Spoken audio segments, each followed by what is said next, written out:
And welcome to Just Off Markham. I'm your host, Jason Pattyson. I'm also joined with Wes Pruitt of the Ice Hogs and the Point. And I want to say welcome tonight. And we have a real great lineup for you all. Wes, how you doing this evening? I'm doing good, buddy. We got some storms going on in Fayetteville right now. For those of you that don't know, and it's a little crazy weather up here, but it's a wild time in Fayetteville in general right now, Jason. Yeah, you've got the gymnastics team. They're down in Georgia. Actually, they got their meet moved to an off-site, I do believe, and there will be competing on Sunday instead of Saturday and Friday. You've got the Whoopig Classic for the softball team, which blanked uh, Iowa State this afternoon. They had to move that game up because of the rain as well. You've got basketball coming in with Kentucky in the season finale, and you've got baseball as well in the middle of that 18-game uh, uh, home part of the schedule. So it's going to be a great weekend. It is going to be a little wet, but I think that if you're a Razorback fan, there's going to be a lot to dive into this weekend. There is, man. And then you've also got the Arkansas hockey team closing out their regular season on Friday Yep. and Saturday out at the Jones Center, taking on number 8 in the nation, Purdue. The Hogs come in number 6. So that'll be a top 10 matchup. It's going to be a lot of fun this weekend. Wes, how much are those tickets to go to those ice hockey games? $5. $5 to get you in. And for $5, man, you can't beat it. Um, it is a heck of a deal. You get three. It's every bit of 2 hours. Every single game's 2 hours. It's action packed. The fans there are incredible. The Arkansas media team that runs their YouTube channel, EJ Sanders and his co-host or cohort, I should say, man, they're incredible, first class organization, and we are blessed here at Four Star Sports Media to have their official podcast. I do have to ask one thing really quick. And this is extremely important with any sports event that you go to. How are the concessions? All right, so that's the only thing. Now they're improving it. So originally Mhm. speaking, you had to go to a vending machine. So they don't Ooh, have because that, but that's how packed it is. Like when you walk into where the arena is, it's standing room only. There's people standing all the way around the ice. So and then there's people that just stand up and watch the game the entire 3 periods. Now they've got a little guy outside that works for the Jones Center that is selling like little sandwiches, pre-made sandwiches, nice. snacks, chips, drinks, stuff like that for very, very reasonable prices, right outside where you will pay to go in. So it's pretty cool. And then once you pay to go in, you can go in and out, and get yourself food, drinks, whatever, and then walk back in the game. Awesome. And when was the last time you could say that you could go to a hockey game and then turn right around and go to a slip and slide? Just Oh saying, man, they got yeah, they got it at yeah. the Jones Center, so you can do it. You can do it, but Jason, you've got a jam-packed show tonight here at here on Yeah. Just Off Markham, man. So I want to jump into this, and Wes, this is a little bit of a I wouldn't say little. This is a really touchy topic. Um, you've got a situation in the NCAA that has been created by athletes that choose to compete, maybe not in a way that is traditional. And I want to talk a bit about that because there is quite a bit of storylines out there that go from the NCAA headquarters all the way up to the White House with trans athletes and the NCAA.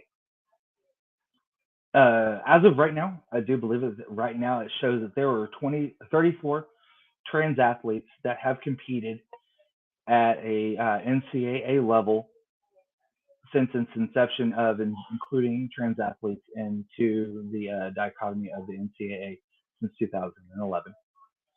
And you have a tug of war of of sorts that go on right now, currently to this day, and fighting for uh, the ability to compete at a high level, no matter what road you choose to travel with that. And so you have right now a human rights group that's come out and said that women in sports, they have to be protected, making sure that they are competing at a fair level. And you look at, say, for instance, Leah Thomas West. Uh, she was the swimmer at the University of Pennsylvania that had transitioned after her freshman year of college in 2018. And by 2020, she was eligible to compete in swimming events for Penn. She was setting records. She was placing extremely high in regional meets and NCAA meets as well. And you kind of look at her makeup, for instance, where you have a female that's been in a female's body her whole life, where Leah was in a male, was a male for 18 years. And you had 18 years of growth, uh, hormones, and muscle growth, muscle depth, bone density growth through those first 18 years that could give her an upper hand to, say, a woman that has been, a woman now her whole life. And that's where a lot of folks have drawn the line, because there is that distinct advantage. And now, yes, the NCAA does require that a female athlete be under, I do believe it was, I think it was 10 nanojoules of testosterone in her body. There are female competitors that have a lot more than that, giving from what the perspective was that if they had under that certain amount, that would probably lower the play or even the playing field with a male competitor that had transitioned into a female.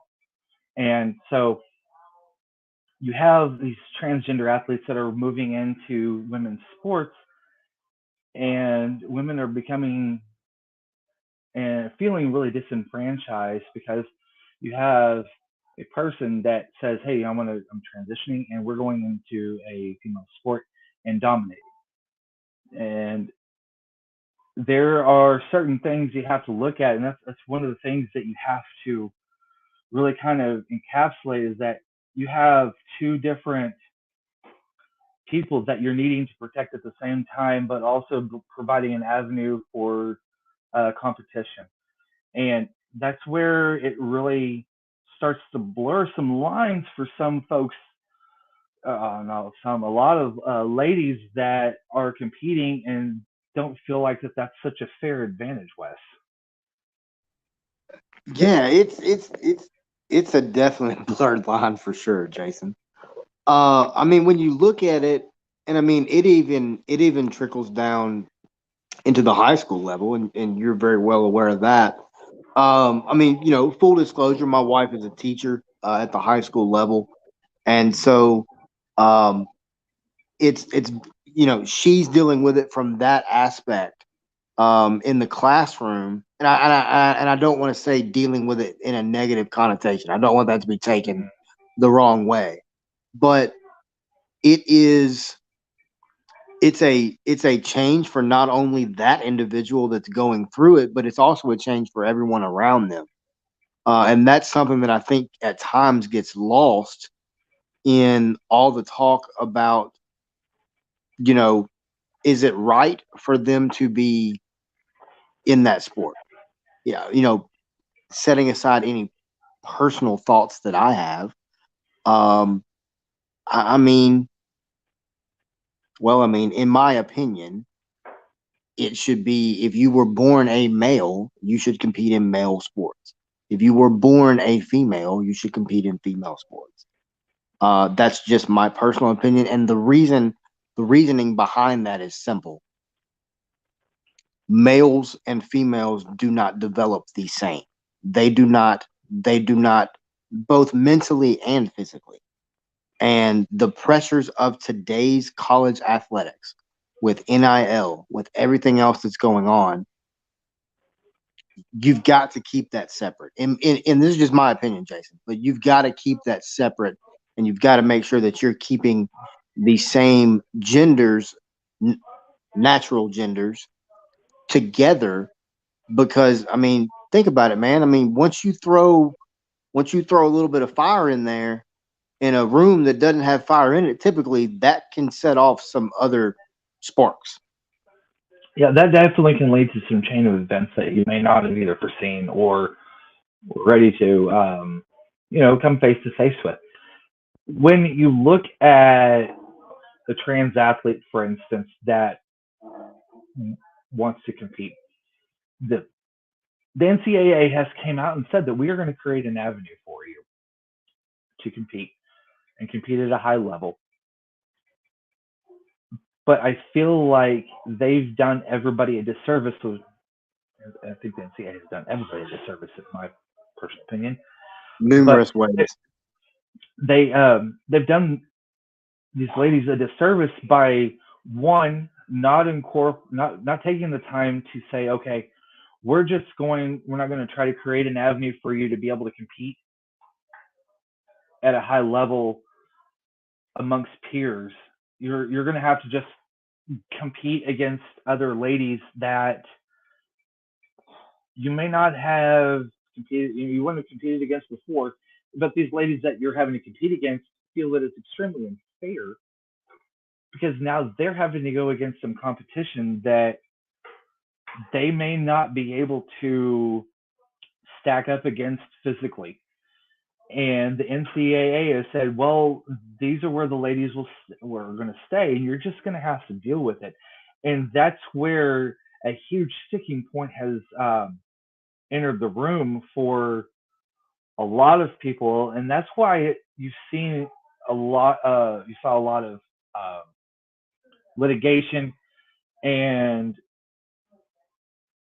possible rule changes that have been brought up all the way up to the White House because at this point it's dealing with more human rights than it is with fair competition, and I think that's the reason why it has elevated to that point. And let's look at the. I know that you mentioned high school, and that's a very delicate time for a human, for anybody for that matter, and they're trying to find their way as a person, and you're trying to help facilitate that for them as best possible. And not only are they trying to compete in sport, they're also having to deal with that socially 6 7 hours a day with classmates going from class to class versus like for instance college you have the option of taking mostly online courses or going in and only maybe one or two classes and then the others online. These high school athletes are having to go class to class, and Wes, your wife is a teacher, she can't, she can try her best to be able to facilitate and create a room that is inviting, that is able to nurture the person for who they are and provide a positive environment. So not only one, the first thing is they have for learning. I mean, that's what she does. She is a teacher, and she's also a person that has to create a space where that person feels comfortable to be able to learn. Because if you're not feeling comfortable, that's the first thing is your personal safety and how they feel, and that's what you have to really kind of take in. Uh, I want to kind of switch that over to an IOC thing that I story that I read, where here after the 2022 Olympics, that if a transgender athlete wants to compete at an elite level, they have to have the surgery completed or the transformation. I'm sorry, the transition completed by age 12. You're looking at a seventh grader. What? Yes. Holy wow. So you're looking at a seventh grader that has to complete the transition and then compete at an elite level.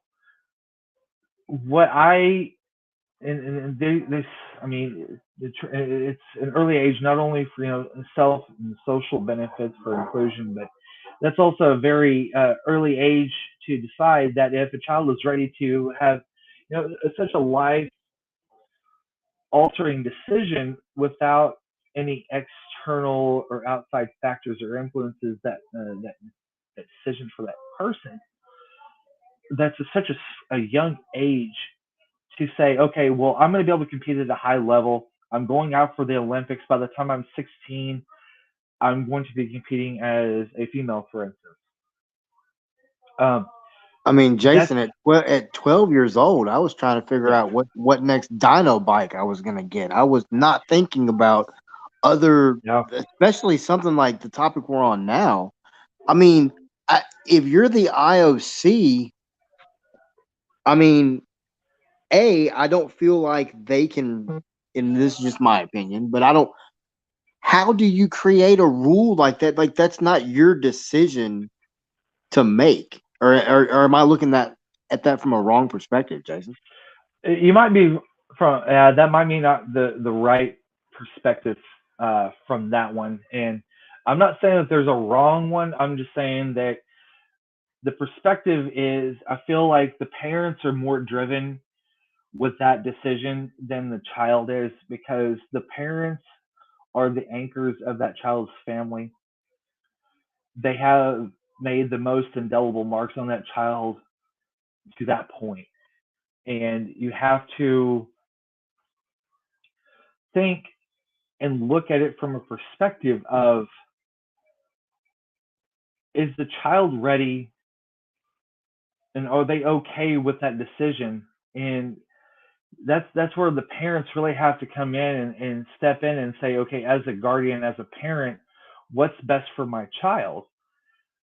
And you have to look at the perspective that's the perspective you have to look through really. And if it's not in the best interest of the child at that point, are the parents trying to live through the child? And I know that that's a lightning rod statement in itself. And there are a lot of people that would take exception to that A because lot of that going on around the country. there is. But you know, the external factors that I was also talking about was is possibly what are coaches saying to these kids? Because ultimately, these coaches are going to with those children just as much as the parents, if not more than the parents are. And you've seen gymnastics here lately. One of the coaches for USA Gymnastics, uh, I forgot his name. I think his last name is Hai. He's from China, and he actually was kicked off. He was removed from the USA Gymnastics through the because of sexual, mental, and physical allegations against him. So you have to look at the coaches because they dictate where these children how far they can go sometimes because they may be the best at what they're at, but if there's another child that they feel like could go that could do I don't know they feel like they may have a better potential long term versus the kid that is really good right now. Those kids look at those coaches as they're the ones standing in the way between me going further. So now you have to look at is the kid going to be able to participate at an elite level and make it that far with that transition?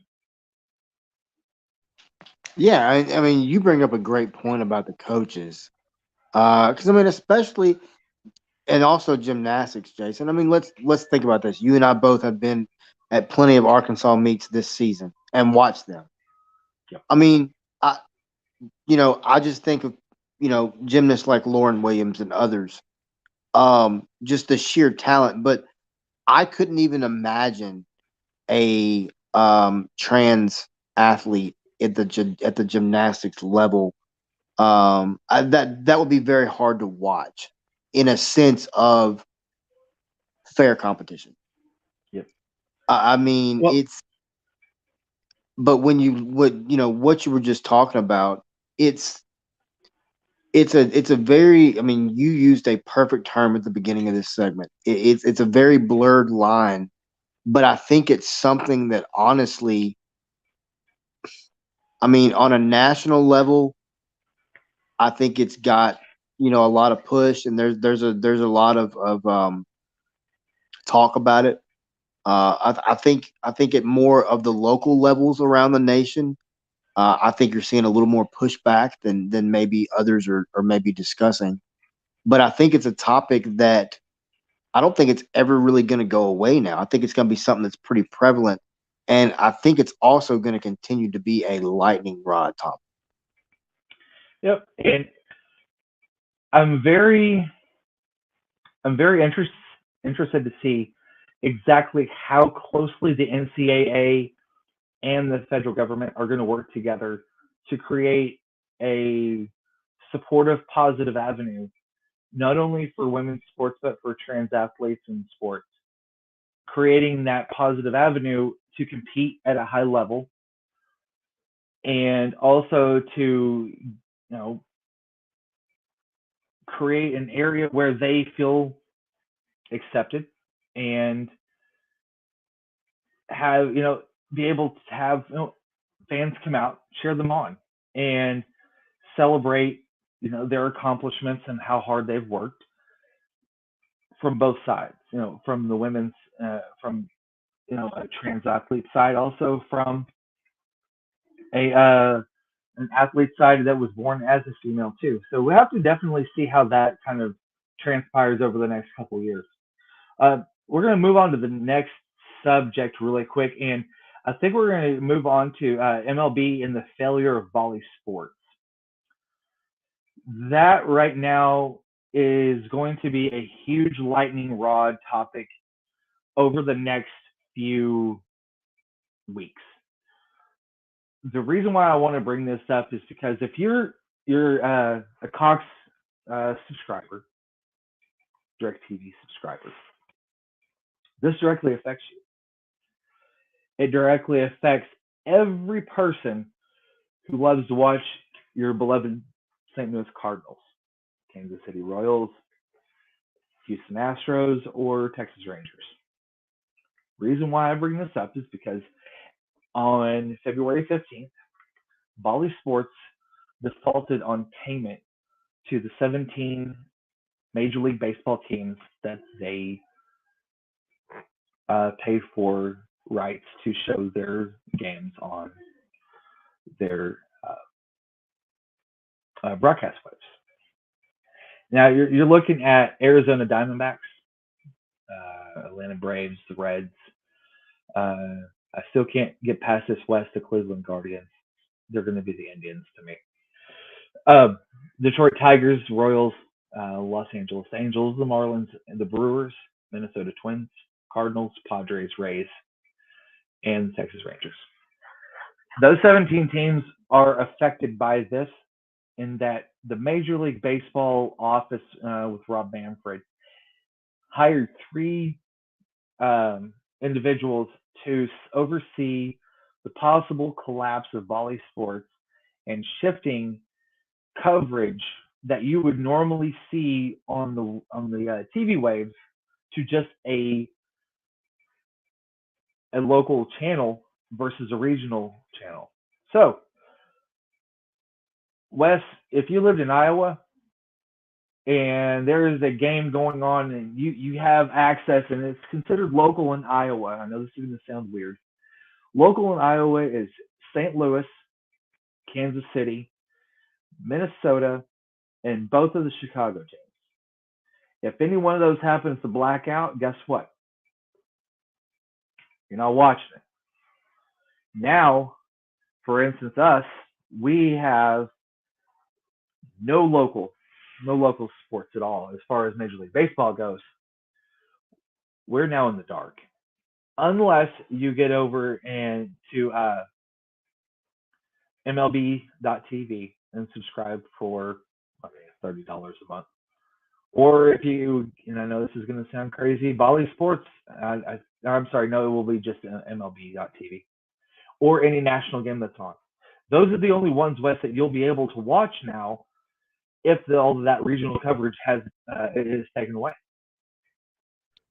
Yeah, it's going to go back to the old days, where you just watch what was on, and then you either looked online or download the MLB app or something of that nature, the At Bat app or something, something like that, to be able to follow your sports teams. I think what you're going to see happen is apps like MLB, and I believe they've got a thing now where you can do a single team where you can just watch all of your team's games. I know the NBA has that, and I think that you're going to find that a lot of consumers are going to go to that. But the problem is, you go to that, and then once a game is blacked out, you can't watch it, even though you pay to watch your team every week. That's going to be something that the MLB is going to have to change. I understand ESPN, whoever, Fox, whoever may have that local coverage. But I mean, if you look at the NHL, for example, Jason, you can go right now on ESPN Plus, and there's hockey games on. You can go watch. For example, I'm a St. Louis Blues fan. I can go watch every St. Louis Blues coverage on ESPN Plus. If they would do more like that, where they give the consumer what they want, that local, that hometown feel for their team, you're going to find that not only is the sport going to become more popular again because it's lost some popularity, but you're going to find that more people are going to download apps. I mean, that's what it's all going to anyway. We know this. Everything's going to streaming. And now, I mean, the good thing with MLB is if you do like listening to a baseball game, most people take naps to it. I don't. I love it. You can go to the MLB app and you can actually listen to your team's games live on the app. Actually, I do that. What's really nice is so for $30 a year, not a month, but just a year, you can listen to every Major League Baseball game for the entire season, which is great It's a because great deal. that's honestly that's where I started to fall in love with Major League Baseball. Whenever I was a kid, the only thing you could do around here as far as Major League Baseball was you had the Atlanta Braves on TBS, you had Chicago Cubs on WGN. That was it. Then you had the St. Louis Cardinals on Kerm Radio here in Rogers, and that was the only other. Those three teams were the only teams that you could watch or listen to. I grew up listening to Jack Buck, and hell of an announcer. Joe's great too, but listening to Jack was a treat. John Miller does a hell of a job for the San Francisco Giants. Charlie Steiner does a hell of a job for the Los Angeles Dodgers. He took over whenever He's Vin so good, stepped man. But down. I mean, I grew up Yeah. watching him on ESPN. And Wes, you and I talked about this earlier. All of those personalities have one thing in common: their ability to tell a story. You and I were talking about Chuck whenever he came on and did the Illinois State game yesterday, and he mentioned and said that what's a, a, really going to take away from the game with the pitch clock is the ability to tell a story. You don't have a couple of minutes to be able to tell a quick story about who X, Y, or Z, or this player or this player. Now you got 20 seconds to get all your information back in, and then that next pitch is coming. And I think that's where you're going to really take away from the game itself that was an unintended consequence that was foreseen, but going to have to deal with. And Vin Scully, I watched a video on how he was able to take all the information that he got and how he was able to tell that story. Wes, this is what happened. He would go through newspaper articles online whenever it was available, and before that, only just through magazines and newspapers. And he would cut out a interview that a player did, and he would put it on each team's part of a huge book that he kept, almost like a scrapbook. So whenever, say for instance, the Cardinals go to the Rockies and Nolan Arenado had done something for the United Way back so and so when, and whenever St. Louis goes back to Colorado to Denver, he revisited that United Way that he had helped, and they did something for him. And that's where that story came from. Those are the things that you're going to be missing from a broadcast, from a perspective of not only listening to the game but immersing yourself into the game. Speaking of Chuck, Chuck talked about it today. He made the statement that baseball needs to get back to having a flow to it again. Currently, when you watch the game of baseball at the professional level or collegiate level, you'll have bursts. You know what I'm talking about when I say that, Jason. You'll have Yep. bursts of action, and now the pitch clock, it does speed things up. If you look at the Arkansas game last night, back before the pitch clock, you're looking at an 11 inning game. That game's going to take you close to 4 hours. Whereas last night, I think that game was 2 hours and 35 minutes or something like that. So it is speeding the game up, but it's you're not making you're just changing the game. But what I'm concerned about, and Chuck, same exact thing. I'm kind of piggybacking off him in a sense. I completely agree. You don't want to change the game for the consumer, and this is what this action of Bally Sports, that's what it's doing. It's immediately changing the game, and it's happening at a terrible time because you've got spring training going on, and the only way you can really watch all the spring training games is to go to the MLB app. So really, if you're the MLB right now and you're that app, you're praising God because it's perfect timing, because now you everybody's freaking out. You can lock people in right now to watch baseball all year round until it's blacked out. I just don't get it, Jake. I mean, do you have any insight in that? Like, in my opinion, if I pay X amount of dollars to watch my team, the Chicago White Sox, play all season long, all games, I should get every game. So Bally Sports has got until, so they have a 30-day clause that they can exercise with this payment, and Bally Sports has got 30 till March 31st to complete the transaction. So little breakdown with Bally Sports. They're a subset of Sinclair Media, which is a huge conglomerate, which also has Root Sports. Root Sports has three Major League Baseball teams. Also, I do believe one of them for sure is the Seattle Mariners. And what's really funny is that Seattle Mariners aren't going to be affected by any of this. The other two teams possibly could, but so in total you might be looking at 19 teams total. But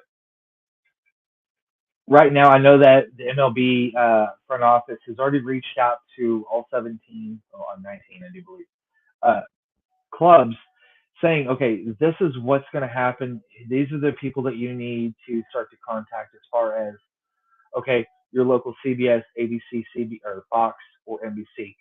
Which one of those can carry the broadcast? Which one of them are willing to pony up for it and have a contingency plan already in place? And they basically have given themselves 30 days to get that in line, because as I do believe the 28th is when Rob Manfred had hired the three gentlemen to spearhead this. So whenever you look at, going back to your point, Wes, in question, so when you go back and you look at Chicago White Sox for a second, The only way that you're going to be able to watch them will be off of MLB TV. If it is a blackout and you don't live in Chicago, you're not watching it. The only other option you have to do is you listen. You can't go on. You might be able to also purchase MLB extra innings if you have DirecTV. I, from what I was told, that will not affect it. The only way that it's going to affect it is whenever you have the regional games off of what used to be Fox Sports Southwest. You're not able to watch those anymore, but you can watch them through the MLB TV app or through extra innings. I don't know exactly how that affects Dish Network people. I don't know exactly how that affects Cox. I think Cox is going to get hit the most because they carry the most regional sports. But if you have Dish or if you have streaming, I think that that's one of the ways to go that the Major League Baseball is wanting you to go over to.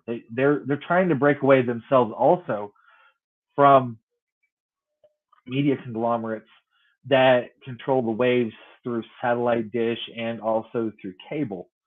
And I know that there's a lot of folks that have cord cut, went back, got burned again, cord cut, said swore it off, went back again. There are people that have done that. What they're almost forcing your hand to do is have a streaming service that you can use. Honestly, almost every television that you can buy these days does have a streaming service already built into the TV that you can download applications and watch just honestly more than you could ever try to consume in a lifetime. And what's really nice too is that you're not able to, you can cut the cord, and once you kind of gear yourself to watch a baseball game off your television and you have the same remote, or let me rephrase that. You have a remote just for your TV, for your streaming service, like you would for your dish, and you're able to pull it up. Now, it may take a little bit of time. Some of the older generation, I know that they shut down real quickly. They say, no, I can't watch this stuff. I can't do it. Once you kind of help them through it and they realize that it's just a couple of clicks, they realize it's a lot easier. Then you can start to speed folks up in that. But to answer your question, no, if you're regional, you don't have MLB.TV, I think you're going to be hosed. Yeah, I agree, man, and it really makes no sense. And I mean, like I said, now is a prime opportunity for the MLB app to make some good money. And I mean, like you said, man, Yep.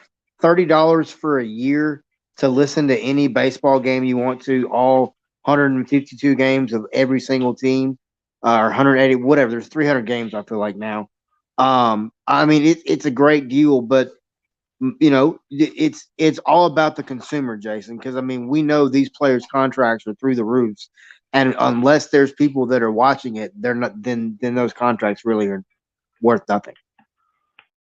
In total, if you listen to every game from every team this season, that's 4,860 games for $30. That's it. Now, what's also nice about that too is that you can go in, listen to an inning or two, jump out of it, come back in, and it's portable. It's on your phone. It's on the go. That's always really nice if you're kind of old school and like to listen to the ball games. But if you're not and you like to watch them, you still can watch them on your phone. So that's kind of where it sits. But we'll have to see come March 31st. I don't see Bally Sports ponying up $140 million. So that's just my take. Well, No question. So next week we've got an extremely special guest that's going to be on. His name is Greg Thomas. He has a book out, No Doubting Thomas. I actually talked to Greg a couple nights ago, and an incredible man. He has got an incredible story. I encourage any and everybody to jump on and watch, listen. Whenever you have a chance, listen. Whatever you have, when you have a moment, it's going to be worth your time to hear Greg's story. We're talking, he played for Arkansas from 84 to 87. He broke the color barrier at the quarterback position for the University of Arkansas as well. That wasn't the first time too that he broke the color barrier, and I definitely want everybody to jump on and listen because his story is impactful, it's dramatic, and it's something. His story you may not be able to relate to, but you can follow and you can invest in. And I think that that's where his book really helps put his story out there. And he does a great job telling it. I'm actually going to read the book this weekend. I've already ordered it, and I definitely I've read some excerpts from it, but I want to read the whole thing before I have him on. So he's got that sent to me in the mail. And we'll give you guys ways to order that book too whenever he comes on next Thursday. So Wes, next Thursday, 7 o'clock, we've got Greg Thomas, former Razorback quarterback, going to be on. And we hope to hear and see everybody next week. And Wes, man, thank you again for jumping on tonight.